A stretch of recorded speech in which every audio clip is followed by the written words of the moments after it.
देखिए, लाइब्रेरी के बारे में अगर हम जानते हैं तो लाइब्रेरी अलग अलग प्रकार की होती है। पब्लिक लाइब्रेरी, एकेडमिक लाइब्रेरी और स्पेशल लाइब्रेरी।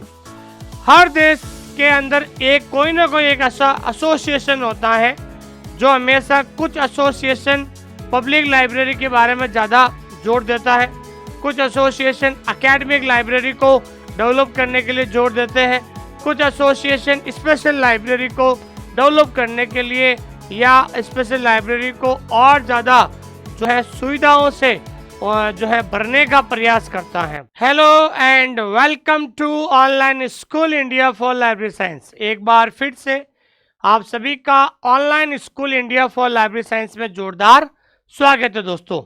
मैं आपका दोस्त सुमेर सिंह कच्चावा, पुस्तकालय अध्यक्ष। आज की स्पेशल लाइव क्लास में आपका सभी का स्वागत है दोस्तों। एनवीएस लाइब्रेरियन एग्जाम की तैयारी करने वाले तमाम विद्यार्थियों को मेरी तरफ से हार्दिक शुभकामनाएं। जैसा कि आप सभी को पता है कि सरकार के द्वारा एनवीएस संगठन के द्वारा जो है एक मॉडल कैलेंडर जारी किया गया था और मॉडल कैलेंडर के अनुसार बहुत जल्द आपको वैकेंसी देखने को मिलेगी दोस्तों वैकेंसी तो एक दिन आ जाएगी, लेकिन क्या एक दिन में आप तैयारी कर पाओगे? तो नहीं। अगर आपने सपना देखा है एनवीएस लाइब्रेरियन बनने के लिए, आपको प्रॉपर तैयारी के लिए कम से कम 4 से 6 महीने चाहिए। अगर आप लगातार 4 से 6 महीने लगातार 8 से 10 घंटे अगर तैयारी करते हैं तो ही आपका अंतिम रूप से सिलेक्शन होगा। ठीक है दोस्तों, आइए शुरुआत करते हैं आज का एक महत्वपूर्ण टॉपिक जिसका नाम है आइजलिक। आइजलिक के बारे में पढ़ते हैं, जहां से एक सवाल हमेशा परीक्षा के अंदर आता है। तो उठा लीजिए अपने हाथ में पेन और रजिस्टर और मेरे साथ साथ नोट्स जरूर बनाएं दोस्तों, क्योंकि जब तक लिखोगे नहीं तब तक सीखोगे नहीं। बिकॉज लाइब्रेरी साइंस एक टेक्निकल सब्जेक्ट है और जितना ज़्यादा आप लिखोगे, जितना ज़्यादा रिवीजन करोगे, जितना ज़्यादा एमसीक्यू सॉल्व करोगे, यही 3 चीज़ें आपको अंतिम सिलेक्शन तक ले जाएगी दोस्तों। जो विद्यार्थी इस डिजिटल प्लेटफॉर्म पर नए हैं, उन नए विद्यार्थियों को कहना चाहता हूं कि आप हमारा टेलीग्राम चैनल जरूर ज्वाइन कीजिएगा। ये भारत का सबसे बड़ा लाइब्रेरी और इंफॉर्मेशन साइंस का टेलीग्राम चैनल है, जहां पर पूरे भारत में कहीं भी वैकेंसी आती है, उस लाइब्रेरियन भर्ती की कहीं भी वैकेंसी आती है, लाइब्रेरियन रिक्रूटमेंट में कोई न्यूज़ आती है, वो सबसे पहले आपको इसी जो है टेलीग्राम पर आपको अपडेट की जाती है दोस्तों, जिसका लिंक हमने डिस्क्रिप्शन के अंदर दे दिया है। अगर आप हमारे साथ एनवीएस लाइब्रेरियन एग्जाम की तैयारी करना चाहते हो तो प्लीज़ एक बार आप हमारे ऐप को डाउनलोड करें, ऑनलाइन स्कूल इंडिया, और उस ऐप में जाकर फ्री डेमो क्लास ज़रूर देखें, ताकि आपको पता चलेगा कि वास्तव में जो है लाइब्रेरी साइंस को कैसे पढ़ा जाए। अधिक जानकारी के लिए दिए गए नंबर पे आप कभी भी कॉल कर सकते हैं दोस्तों। अगर आपको किसी प्रकार की कोई प्रॉब्लम है, पर्सनल प्रॉब्लम है, या कोई गाइडेंस चाहते हैं या मार्गदर्शन चाहते हैं या मुझसे बात करना चाहते हैं, तो दिए गए नंबर पे आप कॉल कीजिए। जब भी मैं फ्री होऊंगा तो मैं वापस आपको रिकॉल जरूर करूंगा दोस्तों। आइए शुरुआत करते हैं आज का जो टॉपिक है, और आज के टॉपिक का नाम है दोस्तों आइजलिक। ध्यान रखना, उस टॉपिक का नाम क्या है दोस्तों? आइजलिक। देखिए, लाइब्रेरी के बारे में अगर हम जानते हैं तो लाइब्रेरी अलग अलग प्रकार की होती है। पब्लिक लाइब्रेरी, एकेडमिक लाइब्रेरी और स्पेशल लाइब्रेरी। हर देश के अंदर एक कोई ना कोई एक ऐसा एसोसिएशन होता है जो हमेशा कुछ एसोसिएशन पब्लिक लाइब्रेरी के बारे में ज़्यादा जोर देता है, कुछ एसोसिएशन एकेडमिक लाइब्रेरी को डेवलप करने के लिए जोर देते हैं, कुछ एसोसिएशन स्पेशल लाइब्रेरी को डेवलप करने के लिए या स्पेशल लाइब्रेरी को और ज़्यादा जो है सुविधाओं से जो है भरने का प्रयास करता है। उसी तरीके से भारत के अंदर भी एक ऐसा एसोसिएशन है जिसका नाम है आइजलिक। ये एसोसिएशन जो है केवल और केवल स्पेशल लाइब्रेरी के लिए बना है, जहाँ पर विशेष प्रकार के जो लोग वहाँ पर आते हैं और वहाँ पर उनके लिए अलग से स्टडी मटेरियल प्रोवाइड किया जाता है। जैसे अमेरिका के अंदर भी एक स्पेशल लाइब्रेरी का संगठन है, एसएलए है। इंग्लैंड के अंदर भी है, एक संगठन है, एसोसिएशन है, एसलिब है। उसी तरीके से भारत में कि भी जो है कौन सा संगठन है दोस्तों, कौन सा एसोसिएशन है, वो है आइजलिक है। कौन सा है दोस्तों? आइजलिक है। तो आप सभी पेन और रजिस्टर लीजिए और अपने नोटबुक के अंदर इसको नोटबुक के अंदर आप भी हेडिंग लगा दीजिए आइजलिक टॉपिक के बारे में। तो सबसे पहले हम बात करते हैं, ये कई बार परीक्षा के अंदर पूछा जाता है कि what is the full form of IASLIC, कि आइजलिक की फुल फॉर्म क्या है।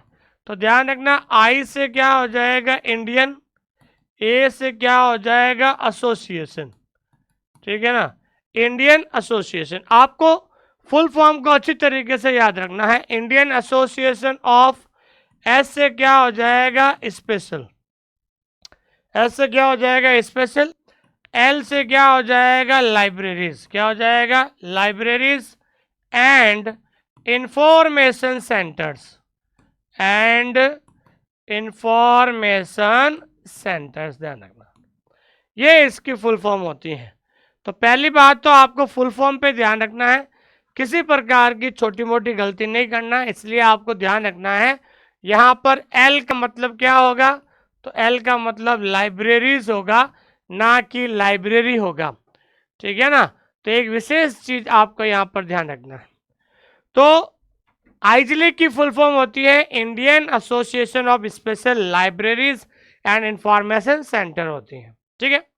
दूसरा ये है दोस्तों कि आइजलिक का संबंध किस लाइब्रेरी से है, तो ध्यान रखना आइजलिक इज रिलेटेड टू, आइजलिक का संबंध जो है वो स्पेशल लाइब्रेरी से है।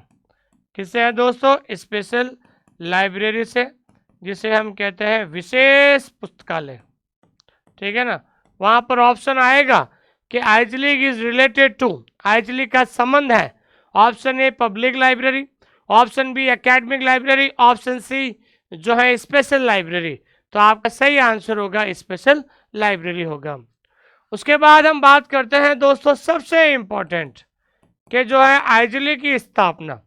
देखिए स्थापना के अंदर सबको पता है कि स्थापना कौन से वर्ष में हुई है, लेकिन आजकल परीक्षा के अंदर आपको कंफ्यूज करने के लिए एक डेट भी दे देते हैं, तो इसलिए आपको कंफ्यूज नहीं होना है, डेट भी आपको याद रखनी है। डेट क्या है, 3 सितंबर 1955 में, 3 सितंबर 1955 में किसकी स्थापना की गई दोस्तों, आइजलिक की स्थापना की गई थी। ये एक सवाल कई बार परीक्षा के अंदर पूछा जाता है, इसलिए 1955 सबको याद रह जाता है, लेकिन डेट आपको याद रखनी है।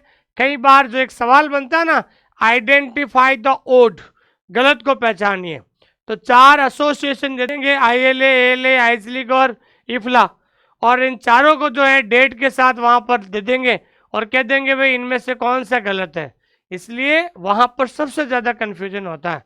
इसलिए ऐसी चीज़ों को जितना ज़्यादा आप लिखोगे उतना ज़्यादा आपको फ़ायदा मिलेगा। तो प्लीज़ आप ज़रूर डेट याद रखना है, 3 सितंबर 1955 हो जाएगा।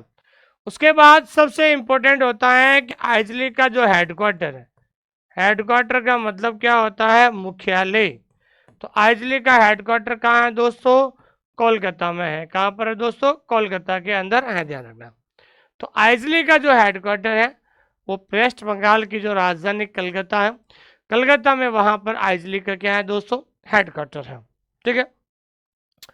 अब सबसे इंपॉर्टेंट सवाल ये बनता है कि आखिरकार भारत में आइजलिक की स्थापना का उद्देश्य क्या रहा है।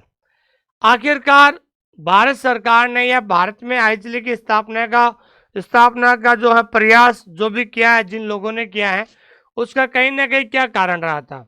तो आइजलिक की स्थापना करने का सबसे बड़ा मुख्य उद्देश्य था कि जो डेवलप्ड कंट्री है वहाँ पर भी स्पेशल लाइब्रेरी के लिए अलग अलग संघ बनाए हुए हैं। जैसे अगर हम बात करते हैं यूके की, यूके का मतलब होता है यूनाइटेड किंगडम इंग्लैंड, तो यूके में स्पेशल लाइब्रेरी के लिए कौन सा संघ है, एस्लिब है, और जिसकी स्थापना कब हुई थी, 1924 में हुई थी। तो एस्लिब की स्थापना जो है यूके में 1924 में स्पेशल लाइब्रेरी को और ज़्यादा मजबूत बनाने के लिए, और ज़्यादा डेवलपमेंट करने के लिए, और ज़्यादा सुचारू रूप से सुविधाएं उपलब्ध कराने के लिए की गई थी। तो देखा भारत वालों ने कि भाई इंग्लैंड के अंदर भी स्पेशल लाइब्रेरी को प्रमोट करने के लिए जो है एस्लिब एसोसिएशन बना हुआ है। उसी तरीके से अमेरिका में, USA में तो यूएसए में भी एक एसोसिएशन बना हुआ है जिसका नाम है SLA। तो उसकी स्थापना कब हुई थी दोस्तों? 1909 में हुई थी, ध्यान रखना, ठीक है ना। तो अमेरिका और यूके जैसे देशों में भी स्पेशल लाइब्रेरी को प्रमोट करने के लिए, उनको डेवलप करने के लिए अलग अलग संघ बनाए गए थे। इसलिए भारत में भी फिर 3 सितंबर 1955 में किसकी स्थापना की गई थी? तो स्पेशल लाइब्रेरी को प्रमोट करने के लिए आइजले की स्थापना 1955 में कलकत्ता में की गई थी। किसकी स्थापना की गई थी? आइजले की स्थापना 1955 में की गई थी दोस्तों। तो ये विशेष जानकारी आपको ध्यान रखना है, क्योंकि सवाल कहीं से भी बन सकता, तो इसलिए ऐसा मत सोचना है कि भाई सवाल क्या, लेकिन एक सवाल यहाँ से 100% परीक्षा के अंदर पूछा जाता है, इसलिए आपको हमेशा ऐसे सवालों पे ध्यान रखना है। अब हम बात करते हैं दोस्तों, आइजले का पहला अध्यक्ष कौन था? ठीक है ना, ये सवाल पूछा जाता है कि who was the first president, प्रथम अध्यक्ष, कि भाई आइजले का प्रथम अध्यक्ष कौन था? ये कई बार सवाल पूछा जाता है कि who was the first president of IASLIC, IASLIC का प्रथम अध्यक्ष कौन था? डॉक्टर SL होरा। क्या नाम था दोस्तों? डॉक्टर SL होरा, ध्यान रखना। तो doctor SL Hora was the first president of IASLIC, IASLIC के प्रथम अध्यक्ष थे। और दूसरा सवाल बनता है कि first general secretary, first general secretary, secretary, ठीक है ना, प्रथम सचिव, ध्यान रखना। तो आइजले के जो है प्रथम जनरल सेक्रेटरी कौन थे दोस्तों? तो आपको पता होना चाहिए। आइजले के अध्यक्ष अगर आपको पता है तो प्रथम आपको जनरल सेक्रेटरी भी आपको पता होना चाहिए। तो प्रथम जनरल सेक्रेटरी थे मिस्टर जे साहा। क्या नाम था दोस्तों? मिस्टर जे साहा, ध्यान रखना, ठीक है ना, मिस्टर जे साहा। तो मिस्टर जे साहा जो है आइजले के प्रथम क्या थे दोस्तों? जो है सचिव थे। क्या थे दोस्तों? सचिव थे, ध्यान रखना, ठीक है दोस्तों। ये कई बार परीक्षा के अंदर पूछा जाता है और विद्यार्थी कंफ्यूज हो जाते हैं। अब आपके दिमाग में अगला सवाल आएगा कि सर प्रथम अध्यक्ष हमें पता चल गया है और प्रथम सचिव पता चल गया है, लेकिन वर्तमान में आइजले का अध्यक्ष कौन है और आइजले का सचिव कौन है दोस्तों? तो वर्तमान की अगर हम बात करते हैं, ये रहा दोस्तों, ये करंट अफेयर का सबसे इंपॉर्टेंट सवाल है, ध्यान रखना। 2024, ध्यान रखना। तो 2024 के अंदर ध्यान रखना है कि वर्तमान अध्यक्ष, ध्यान रखना, करंट कह सकते हैं, ठीक है ना। तो ध्यान रखना है आइजले का 2024 मतलब 2024 में करंट प्रेसिडेंट अर्थात वर्तमान अध्यक्ष कौन है? तो आइजले का वर्तमान अध्यक्ष कौन है दोस्तों? प्रोफेसर नरेंद्र लाखर। कौन है दोस्तों? प्रोफेसर नरेंद्र लाखर। तो परीक्षा के अंदर सवाल पूछा जाता है कि who is the current president of IASLIC, IASLIC के वर्तमान अध्यक्ष कौन है? तो वर्तमान अध्यक्ष कौन है दोस्तों? प्रोफेसर नरेंद्र लाखर है दोस्तों। उसी तरीके से एक सवाल ये बनता है कि प्रथम सचिव पता चल गया है, लेकिन 2024 में आइजले का वर्तमान सचिव कौन है? Who is the current general secretary of IASLIC, तो वर्तमान सचिव कौन है? मिस्टर अभिजीत कुमार। कौन है दोस्तों? मिस्टर अभिजीत कुमार, ध्यान रखना, ठीक है ना। तो प्रथम सचिव प्रथम अध्यक्ष कौन थे? डॉक्टर SL होरा। प्रथम सचिव कौन थे? Mister J Saha. उसी तरीके से वर्तमान में अध्यक्ष कौन है? तो वर्तमान में अध्यक्ष है प्रोफेसर नरेंद्र लाखर है। और वर्तमान में सचिव कौन है? मिस्टर अभिजीत कुमार है। कौन है दोस्तों? मिस्टर अभिजीत कुमार है। ये चीज आपको ध्यान में रखनी है दोस्तों, ठीक है दोस्तों। देखिए दोस्तों, ये कंटेंट जो मैं आपको प्रोवाइड करा रहा हूं, यहां से एक सवाल हमेशा परीक्षा के अंदर पूछा जाएगा। मैं बार बार आप लोगों से यही कह रहा हूं कि नोट्स जरूर बनाइए, ताकि जब आप ये टॉपिक आइजले का आप अपने रजिस्टर में लिखोगे तो बार बार आप रिवीजन करोगे तो ये टॉपिक 100% आपके लिए क्लियर हो जाएगा, ठीक है ना। तो ताकि एक ही जगह पर सारा कंटेंट आपको मिल जाएगा दोस्तों, ये चीज आपको ध्यान में रखनी है। अब हम बात करते हैं दोस्तों पब्लिकेशन। कि आइजलिक के द्वारा किस किस का प्रकाशन होता है। तो पब्लिकेशन में बहुत 3-4 इंपॉर्टेंट चीजें हैं जो परीक्षा के अंदर पूछा जाता है। पब्लिकेशन ऑफ आइजलिक, पब्लिकेशन ऑफ आइजलिक, क्या आइजलिक के प्रकाशक, ध्यान रखना,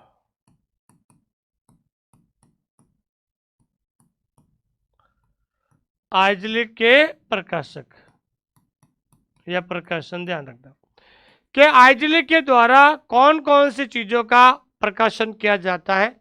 ये सवाल कई बार परीक्षा के अंदर पूछा जाता है और विद्यार्थी बहुत ज्यादा कंफ्यूज हो जाता है। सबसे पहले हम बात करते हैं आइजलिक का मेन जो पब्लिकेशन है उसके बारे में बात करते हैं, वो है आइजलिक बुलेटिन, ध्यान रखना। पहला सबसे पहले हम बात करते हैं आइजलिक के द्वारा जो है आइजलिक बुलेटिन, ध्यान रखना, ठीक है। तो आइजलिक बुलेटिन जो है, तो आइजलिक बुलेटिन जो है क्या है, आइजलिक का मेन प्रकाशन है, मेन पब्लिकेशन है, जिसका पब्लिकेशन शुरू हुआ था 1956 से। कब शुरू हुआ था दोस्तों?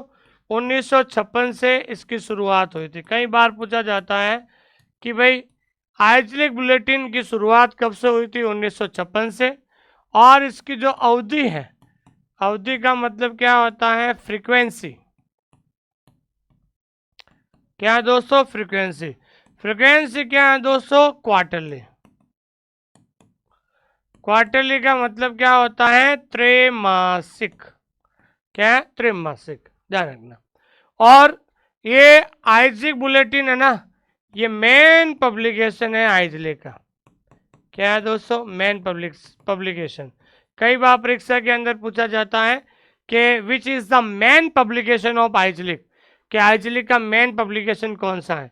तो आइजलिक का जो मेन पब्लिकेशन है वो है आइजलिक बुलेटिन, जो शुरुआत हुई थी 1956 में, जिसकी जो अवधि है वो अवधि क्या है दोस्तों? त्रैमासिक है। क्या है दोस्तों? त्रैमासिक है, ध्यान रखना, ठीक है। दूसरा जो पब्लिकेशन है वो है आइजलिक न्यूज लेटर। दूसरा कौन सा है दोस्तों?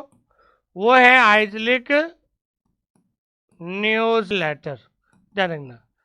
तो दूसरा जो है आइजलिक न्यूज लेटर है। तो आइजलिक न्यूज लेटर जो है ये भी आइजलिक का पब्लिकेशन है। इसकी शुरुआत कब हुई थी? तो इसकी जो शुरुआत हुई थी 1966 से। कब हुई थी? 1966 से। कई बार पूछा जाता है कि आइजलिक न्यूज लेटर कब से, प्रकाशन इसका कब से शुरू हुआ था? 1966 से। और इसकी जो अवधि है, अवधि जिसे हम कहते हैं फ्रीक्वेंसी, क्या कहते हैं दोस्तों? फ्रीक्वेंसी अवधि। इसकी जो अवधि है वो अवधि कौन सी है दोस्तों? मंथली है। मंथली का मतलब क्या हो गया? मासिक। क्या हो गया दोस्तों? मासिक है धन। उसकी अवधि क्या होती है? मासिक होती है। ये आपको ध्यान रखना। अब मैं तीसरा जो लिखा रहा हूं ये सबसे ज्यादा इंपॉर्टेंट है। तीसरा जो प्रकाशन है, इसमें सारे विद्यार्थी कंफ्यूज होते हैं। तीसरा जो प्रकाशन है वो है इल्सा।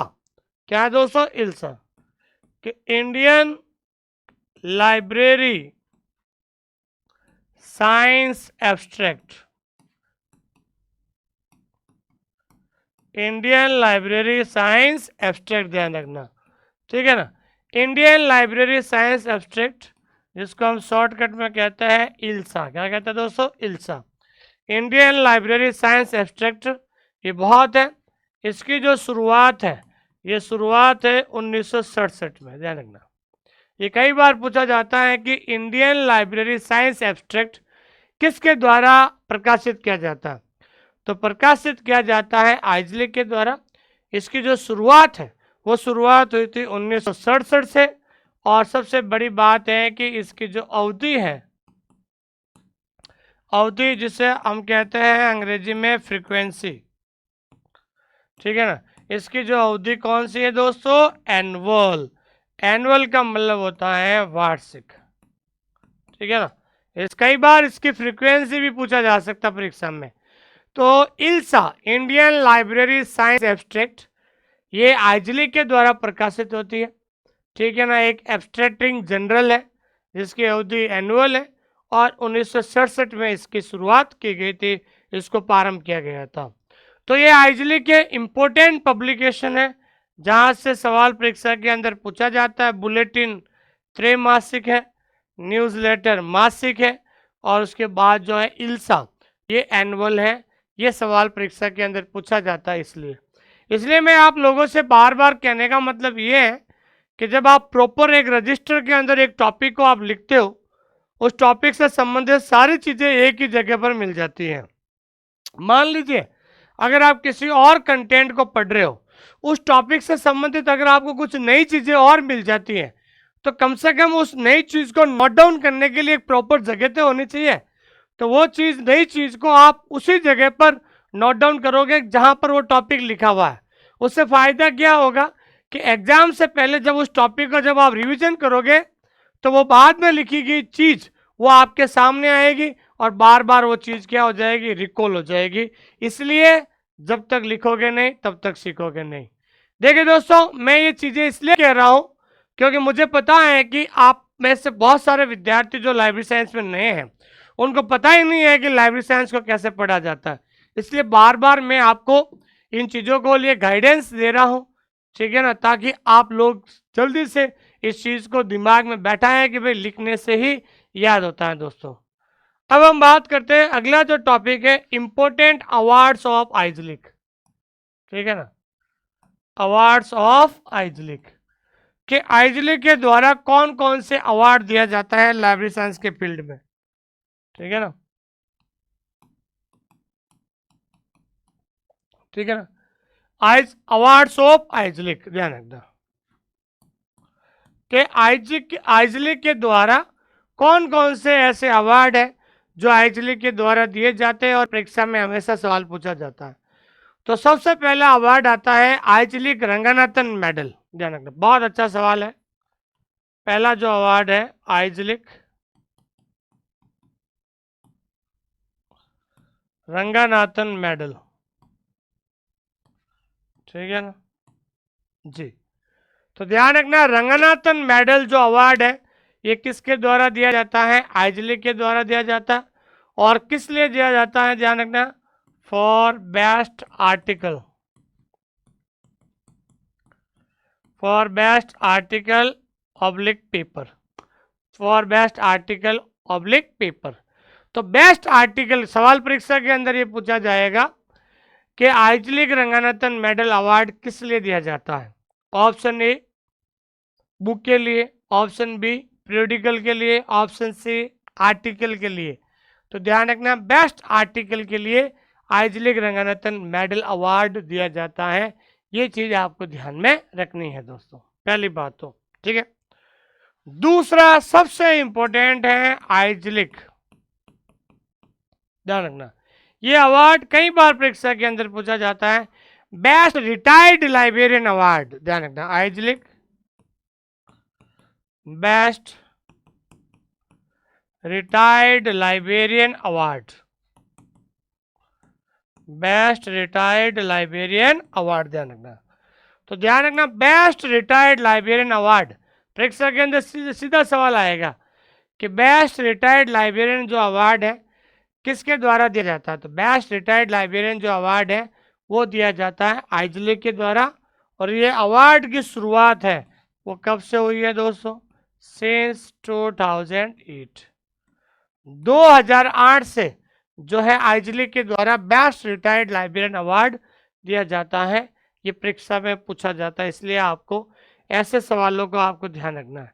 आजकल जो पेपर है वो बहुत ही मॉडरेट बनने लगा है, और मॉडरेट में सवाल आजकल ऐसा पूछा जाता है कि एक ही सवाल में स्टूडेंट कंफ्यूज हो जाता है, ठीक है ना। स्टूडेंट क्या होता है मैं बताऊँ आपको, वर्तमान में सबसे बड़ी प्रॉब्लम क्या है, स्टूडेंट चाहता है कि हमें शॉर्ट टर्म में सफलता मिल जाए, शॉर्टकट में हमें सफलता मिल जाए। इसलिए आजकल इस यूट्यूब चैनल के ऊपर बहुत सारे, मेरे अलावा बहुत सारे जो अन्य जो पढ़ाने वाले टीचर्स हैं वो पीडीएफ डाउनलोड करने का ऑप्शन देते हैं कि भाई पीडीएफ ले लो और पीडीएफ के ऊपर लाइन फेर दो, हाइलाइटर फेर दो, सिलेक्शन हो जाएगा।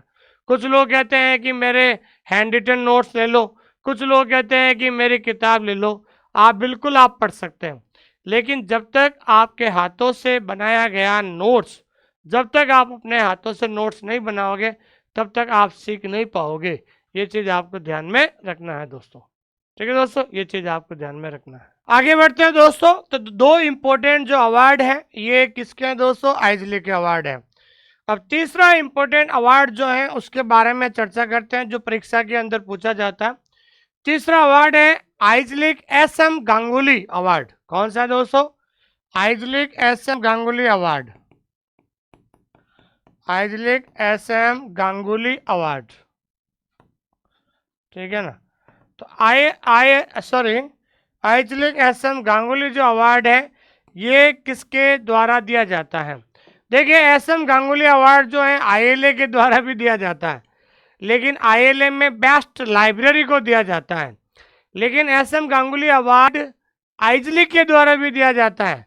तो आइजलिक में ध्यान रखना किस लिए दिया जाता है? The librarian of the year. The librarian of the year.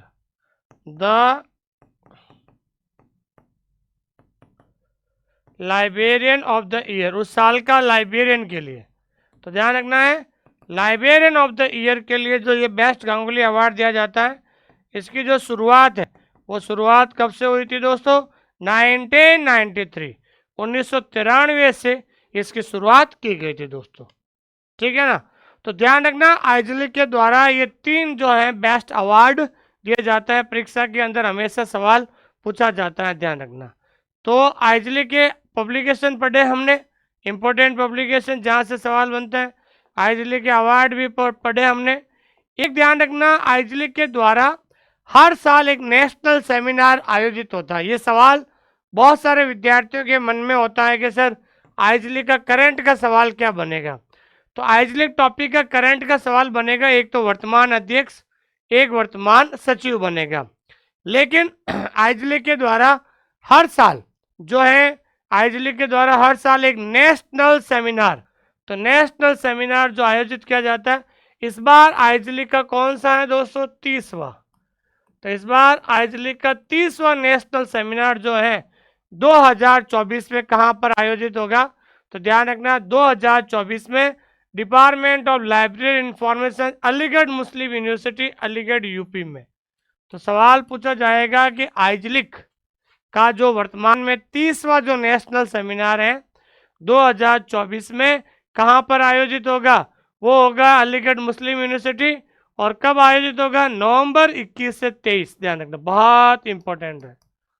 2024 में नवंबर 21 से 23 तक जो है ये आइजली का जो है 30वां नेशनल सेमिनार आयोजित होगा। ध्यान रखना, इसकी थीम क्या होगी? कई बार परीक्षा के अंदर इसकी थीम पूछी जाती है, तो थीम को अंडरलाइन कर लेना है। Information literacy for developing enlightened library information user community in new age. तो ये आइजली की क्या दोस्तों? थीम रहेगी दोस्तों। ठीक है दोस्तों। तो आइजली का 30वां सेमिनार 2024 में यूपी अलीगढ़ मुस्लिम यूनिवर्सिटी में आयोजित होगा। ये एक नया करंट का सवाल है जिसे आप नोट डाउन कीजिएगा दोस्तों। ठीक है दोस्तों, अब आते हैं आगे, शुरुआत करते हैं दोस्तों।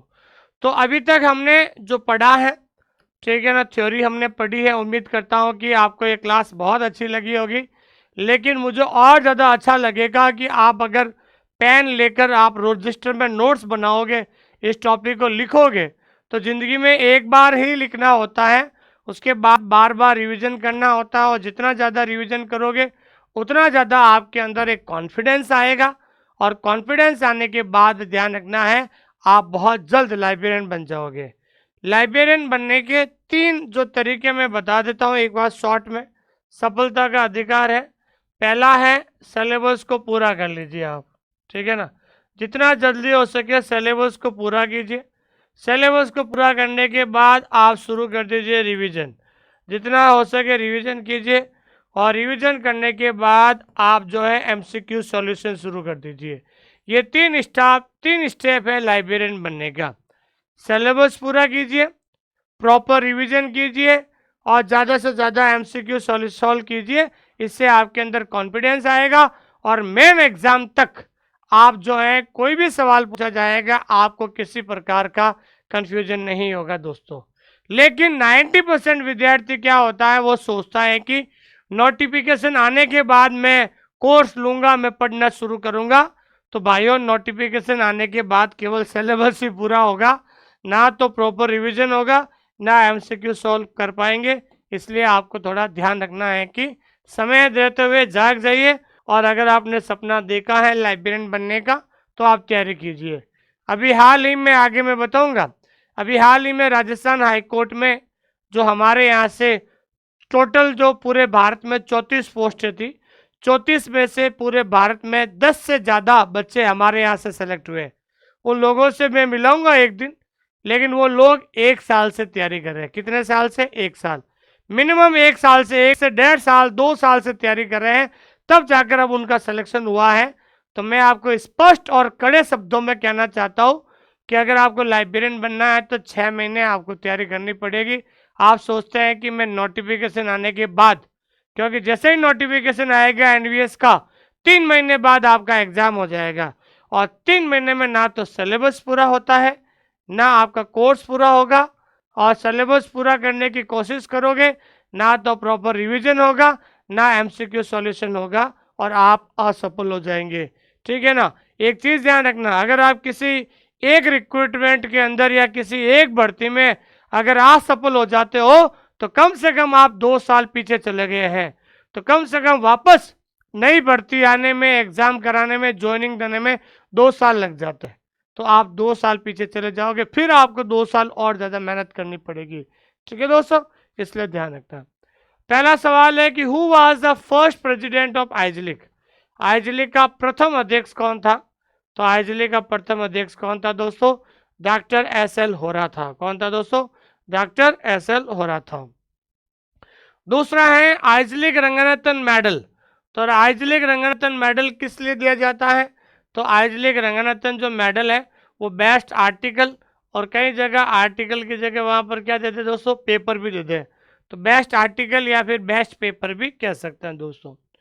तीसरा सवाल है IASLIC S M. Ganguly librarian of the year award started. तो एस.एम. गांगुली जो अवार्ड है वो हमेशा लाइब्रेरियन ऑफ द ईयर के लिए दिया जाता है। ये इस अवार्ड की शुरुआत कब हुई थी? तो इस अवार्ड की शुरुआत हुई थी 1933 में। एक ध्यान रखना, एस.एम. गांगुली अवार्ड जो है आईएलए के द्वारा भी दिया जाता है। एस.एम. गांगुली जो एक अवार्ड है वो आईएलए के द्वारा दिया जाता है, लेकिन आईएलए के द्वारा बेस्ट स्कूल लाइब्रेरी को दिया जाता है। किसको दिया जाता है दोस्तों?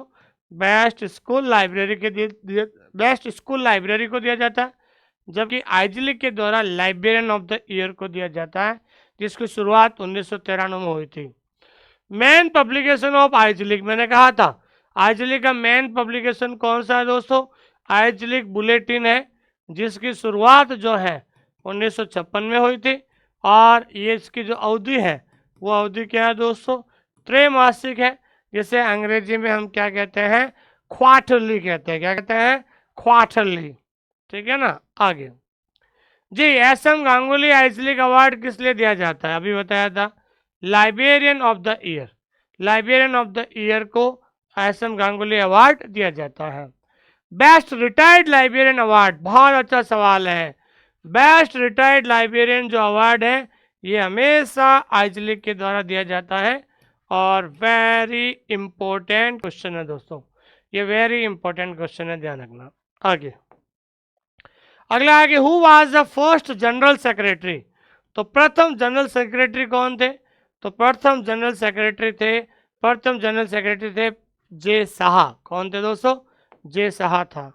अगला क्वेश्चन है what is the frequency of IASLIC bulletin? तो आइजलिक बुलेटिन की जो फ्रीक्वेंसी है वो क्या है दोस्तों? त्रैमासिक। त्रैमासिक का मतलब हिंदी में होता है, इंग्लिश में होता है क्वार्टरली, और हिंदी में क्या कहते हैं दोस्तों? त्रैमासिक कहते हैं आइजलिक बुलेटिन। और आइजलिक बुलेटिन क्या है? ये मेन पब्लिकेशन है, ध्यान रखना, ये कई बार पूछा जाता है कि मेन पब्लिकेशन ऑफ आइजलिक, ये ध्यान रखना, जिसकी शुरुआत कब हुई थी दोस्तों? 1956 में हुई थी, इसकी शुरुआत हुई थी। अगला क्वेश्चन है इंडियन लाइब्रेरी साइंस एब्स्ट्रैक्ट इल्सा, ये देखो सवाल आया है। इल्सा को स्थापित किया गया था, सॉरी, इल्सा को प्रकाशित किया जाता है आइजलिक के द्वारा। कब से शुरू हुआ है? 1967 में। और इसकी अवधि क्या है दोस्तों, एनुअल। इसकी अवधि क्या है दोस्तों, एनुअल होगी, ध्यान रखना। आइजलिक न्यूज़लेटर हमेशा ध्यान रखना है मंथली हो गया। और न्यूज़लेटर कब आया था, 1967 में इसकी शुरुआत हुई थी। न्यूज़लेटर 1967 में, सॉरी 1966 में, और मंथली होगा। Where is the headquarter of IASLIC, IASLIC का हेडक्वार्टर कहाँ है दोस्तों, कोलकाता में है। आइजलिक की स्थापना, तो ध्यान रखना स्थापना में ध्यान रखना 3 सितंबर 1955 है। कौन सा दोस्तों, 3 सितंबर 1955 में आइजलिक की स्थापना की गई थी। आइजलिक को स्थापित करने का उद्देश्य क्या था, तो मैंने अभी पहले ही बताया था, आइजलिक को स्थापित करने का उद्देश्य था स्पेशल लाइब्रेरी। क्या था दोस्तों, स्पेशल लाइब्रेरी था, ध्यान रखना। अब आइजलिक की फुल फॉर्म क्या है, तो ध्यान रखना आइजलिक की फुल फॉर्म है Indian association of special libraries and information centre. ये आइजलिक की क्या है दोस्तों, फुल फॉर्म है, और परीक्षा में हमेशा ऐसी चीजें पूछी जाती हैं दोस्तों। वही what is the frequency of ILSA, कि इंडियन लाइब्रेरी साइंस एब्स्ट्रैक्ट की जो फ्रीक्वेंसी क्या है, वो फ्रीक्वेंसी क्या है दोस्तों, एनुअल है। क्या है दोस्तों, एनुअल हो जाएगा। और इंडियन लाइब्रेरी साइंस एब्स्ट्रैक्ट को कब से प्रकाशित किया जा रहा है, 1967 से प्रकाशित किया जा रहा है। ये सवाल ध्यान रखना। और एक करंट अफेयर का सवाल है कि आइजलिक का 30वां जो राष्ट्रीय सेमिनार 2024 में कहाँ पर आयोजित होगा, 2024 में अलीगढ़ मुस्लिम यूनिवर्सिटी में आयोजित होगा दोस्तों। थैंक यू वेरी मच, बहुत बहुत धन्यवाद आप सभी लोगों का, ताकि आपको पता चले, क्योंकि बहुत सारे विद्यार्थी ये भी आजकल क्या है कि शॉर्टकट में सब कुछ चाहिए, तो आजकल डायरेक्ट क्या है कि मार्केट से ऑब्जेक्टिव की किताब लेकर आ रहे हैं, वो ऑब्जेक्टिव पढ़ना शुरू करते हैं। तो मैं उनसे कहना चाहता हूँ भाइयों, डायरेक्ट ऑब्जेक्टिव मत पढ़िए, पहले आप थ्योरी पढ़नी पड़ेगी। थ्योरी में एक एक टॉपिक का कॉन्सेप्ट क्लियर करना पड़ेगा। जब एक एक टॉपिक का कॉन्सेप्ट क्लियर होगा, उसके बाद आप रिवीजन करोगे, और रिवीजन करने के बाद ऑब्जेक्टिव पढ़ोगे, तब जाकर आपके दिमाग में ये सेट होगा। आजकल क्या है कि लोग बहुत ज़्यादा ज्ञान देते हैं एक दूसरे को, कि वो ऑब्जेक्टिव किताब लेके आ जाओ, वो किताब लेके आ जाओ। किताब पढ़ना बुरी बात नहीं है, लेकिन पहले आपको ये पता होना चाहिए कि आप कौन सा पार्ट पढ़ रहे हो, कौन सा टॉपिक पढ़ रहे हो। एक एक टॉपिक का कॉन्सेप्ट क्लियर होना बहुत ज़्यादा ज़रूरी है दोस्तों, ठीक है। तो सबसे पहले मैं इन लोगों को बधाई देना चाहता हूँ कि हाल ही में राजस्थान हाईकोर्ट जोधपुर का जो पेपर हुआ था, पूरे भारत से विद्यार्थियों ने एग्जाम दिया, उसमें टोटल पोस्ट थी 34। कितनी थी, 34, ठीक है ना। 34 से 34 में से 10 से ज़्यादा विद्यार्थी जो हमारे यहाँ से सिलेक्शन हुए, ये नैना शर्मा जो है, ये J&K, ये जम्मू कश्मीर से जो हमारे स्टूडेंट है, जिनका जोधपुर राजस्थान हाईकोर्ट में उसका सिलेक्शन हुआ है। तो सबसे पहले तो मैं बधाई देता हूँ इन विद्यार्थियों को कि ये विद्यार्थी पिछले मेरे से 1 से 1.5 साल से जुड़े हुए हैं। ये सारे विद्यार्थी पिछले 1 से 1.5 साल से तैयारी कर रहे हैं, तब जाकर अब इनका सिलेक्शन हुआ है। तो आप खुद सोच सकते हैं कि अब आपको कितनी तैयारी और कैसे तैयारी करनी है। तो ये हमारे राजस्थान हाईकोर्ट का रिजल्ट है। और जो विद्यार्थी NVS लाइब्रेरियन एग्जाम की तैयारी करना चाहते हैं, सोचते हैं कि मुझे NVS और EMRS की तैयारी करनी है, क्योंकि NVS और EMRS का एग्जाम पैटर्न सेम है, तो आप हमारे साथ तैयारी कर सकते हैं। हम सबसे पहले बताना चाहते हैं कि हम 2 तरीके से पढ़ाते हैं। पहले हम पढ़ाते हैं रिकॉर्डेड क्लास। रिकॉर्डेड क्लास में हर एक टॉपिक का वीडियो होगा, वीडियो के नीचे PDF होगी, और PDF के नीचे क्या होगा दोस्तों, टेस्ट होगा। पहले PDF से नोट्स बनाइए, PDF से आप नोट्स बनाइए, फिर वीडियो देख के फिर आप टेस्ट दीजिए, इससे आपके अंदर एक कॉन्फिडेंस आएगा। उसके बाद हम क्या करेंगे, लाइव MCQ बैच। आप लोगों के लिए लाइव MCQ बैच हमने NVS का जो है 1 जुलाई 2024 से हमने शुरू कर दिया था, लाइव MCQ बैच, जिसके अंदर आपका प्रॉपर क्या होता है दोस्तों, रिवीजन होता है। और रिवीजन के साथ साथ आपको क्या मिलेगा, MCQ सॉल्यूशन मिलेगा, जिससे क्या होगा कि आपकी और ज़्यादा तैयारी हो जाएगी, आपको पता चल जाएगा दोस्तों, ठीक है ना। तो आपका जो लाइब्रेरी साइंस का सिलेबस है, उसके बढ़िया सा 6 रजिस्टर लेकर नोट्स बना लीजिए, और पहला पेपर की जो PDF है हम उपलब्ध करवा देंगे, लेकिन लाइब्रेरी साइंस की PDF से आपको नोट्स बनाना होगा।